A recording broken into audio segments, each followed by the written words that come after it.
Hello and welcome to the ANP Corner, where all things anatomy and physiology rules, and so do you.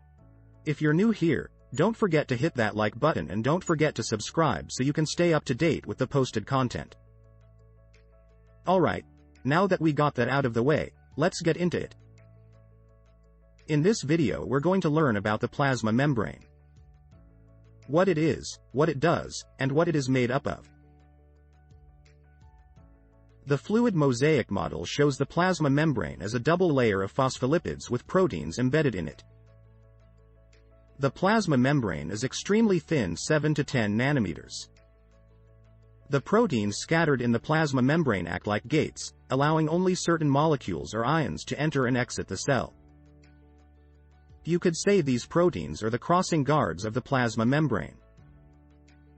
Many of the proteins that float in the lipid bilayer form a constantly changing pattern. The model was aptly named after this characteristic. The plasma membrane serves 5 functions. It serves as a mechanical barrier, separating the intracellular fluid from the extracellular fluid. Its selective permeability allows only certain substances to enter and exit. The electrochemical gradient creates and helps maintain the electrochemical gradient necessary for muscle and neuron function. It aids in communication, allowing cells to recognize one another and interact.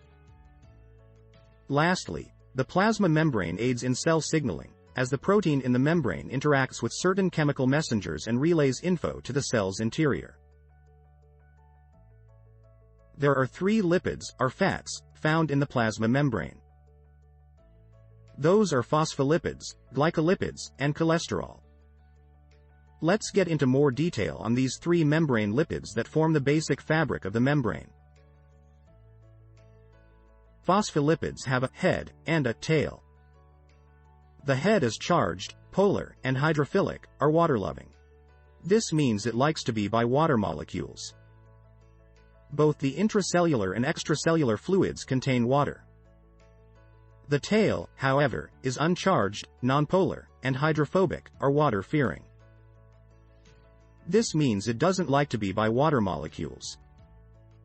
The 2 layers of phospholipids line up tail to tail, just like you see in the picture. This encourages the membranes to assemble into generally spherical shapes, and when torn reseal itself. Glycolipids are one of the other lipids found in the plasma membrane. Glycolipids are nonpolar fatty acid tails attached to polar sugar groups. They are only found in the outer plasma membrane, and account for 5% of the total membrane lipids. Cholesterol is the other lipid found in the cell plasma membrane. It makes up 20% of the membrane lipids. Like phospholipids, it has a polar region and a nonpolar region. Its polar region is its hydroxyl group. Its nonpolar region is its fused ring system. Wedging itself between the phospholipid tails, it stabilizes the membrane and keeps the phospholipids from moving around so much. Alright, now remember the fluid mosaic model and those protein gates.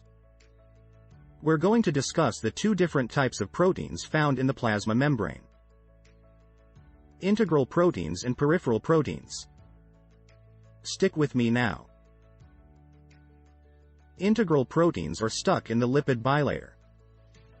Some stick out from only one side of the membrane, but most are called transmembrane proteins, meaning they span the entire cell membrane and stick out on either side.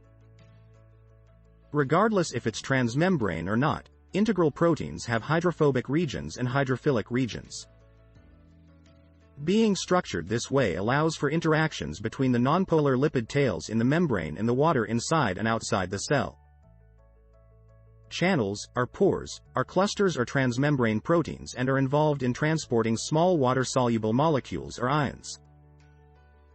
Carriers are other transmembrane proteins that bind to substances first, and then move through the membrane.